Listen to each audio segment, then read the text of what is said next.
In this video, I'm going to show you how to mix songs faster using aux tracks, which are referred to as return tracks in Ableton.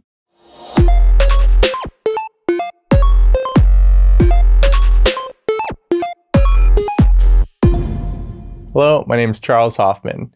If you're interested in music production tutorials and gear roundups, consider subscribing to the Black Ghost Audio YouTube channel. Auxiliary tracks, or aux tracks, simplify the process of mixing. Let's say you want to apply reverb to all the tracks in your session. Instead of placing a reverb on each track, you can use an aux track containing one reverb to apply the effect to multiple tracks in your session. This drastically speeds up your workflow, and it also reduces the load on your computer's CPU. Each DAW requires you to set up aux tracks in a slightly different way, but you can use the tips and tricks I'm about to show you regardless of the DAW you're using. Let's start by taking a listen to a song I'm working on with my wife. Everything's been arranged, but as you'll hear, I haven't applied any sort of spatial effects like reverb or delay to any of the tracks yet.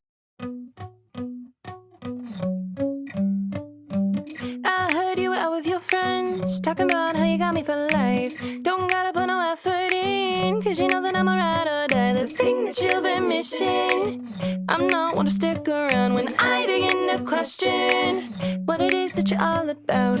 Being shady, acting crazy, never call me back.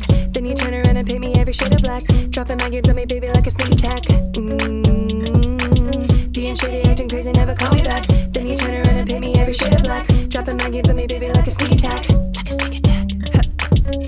So right off the bat, I know I want to apply some reverb to the guitar as well as the vocals. However, instead of applying a separate reverb to each track, I'm going to simplify the process using a return track. I'll start by right-clicking on the title of any track in my session, and then from the drop-down menu that appears, I'm going to click on Insert Return Track. At the bottom of the arrangement window, a new track has appeared. If you follow these steps and don't see a new track, click on the Show Hide Return Tracks button in the bottom right-hand corner of the arrangement window. Now, I'm going to apply a reverb to my aux track. In this case, I'm using Valhalla Vintage Verb because I think it's going to provide the tone I'm looking for. Regardless of the reverb you're using, you should crank the reverb's dry wet value to 100%. Just sit tight and you'll see why you should do this in a minute. To get audio passing through the return track, I need to use a send. When I created my return, you may have noticed that a little box that says -infinity appeared in the mixer section of my tracks. When you click and drag up on this box, it sends a duplicate of a track signal to the return track the send is associated with.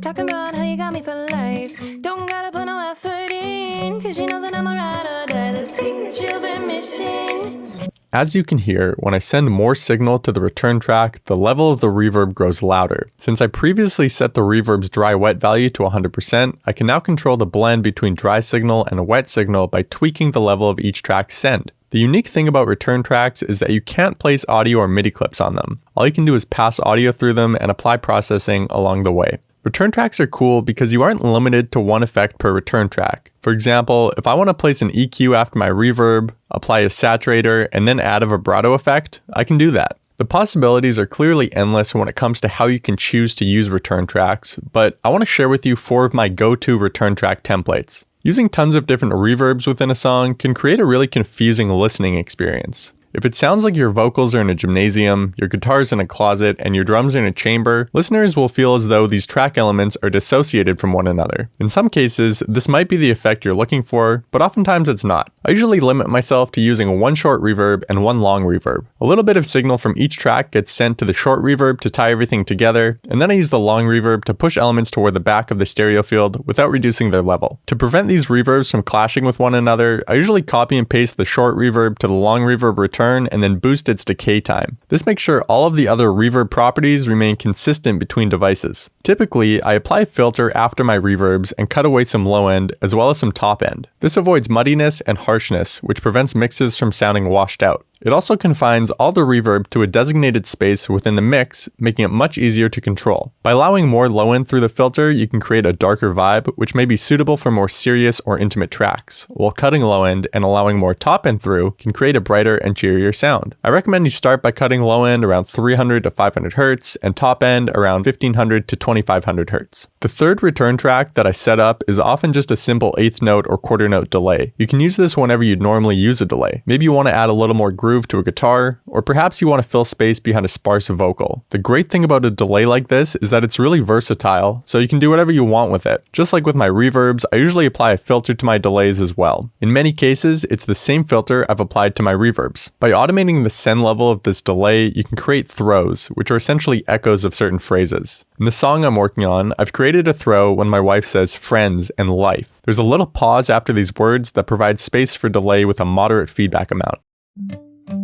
I heard you were out with your friends, talking about how you got me for life. Don't gotta put no effort in. The fourth return track that I set up often contains a compressor that I use to apply parallel compression to drums. The idea here is that you heavily compress the audio running through the return track, boost the level, and then blend it in with your unprocessed drums. This closes the dynamic range of your drums without reducing transient levels. You get to maintain the punch of your drums while giving them some extra body and oomph. Parallel compression amplifies the quieter parts of your drums, and the first place you'll notice this is in the top end elements like hi-hats and cymbals.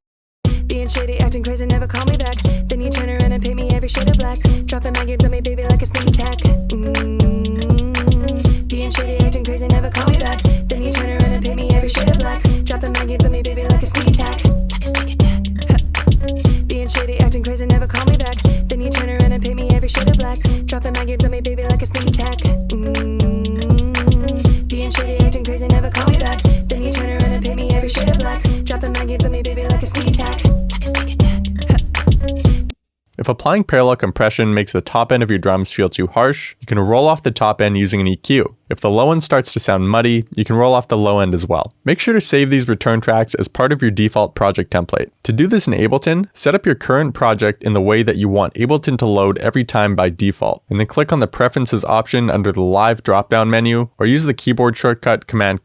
Within the File folder tab, click on the Save button next to Save Current Set as Default. The next time you open Ableton, it will automatically open the default project template you saved, and you'll be able to quickly access all of your go-to return tracks. Even if some songs call for changes to be made to your reverbs or delays, it's still faster to have them load in this way by default and make changes than it is to create return tracks from scratch. If you like this video, make sure to hit that subscribe button and also follow us on Facebook, Twitter, and Instagram at Black Ghost Audio. In the comment section down below, you'll find a link to enter our giveaways. We give away tons of music production software and hardware, so it's definitely something you should check out. Thanks for watching, and I'll see you next time.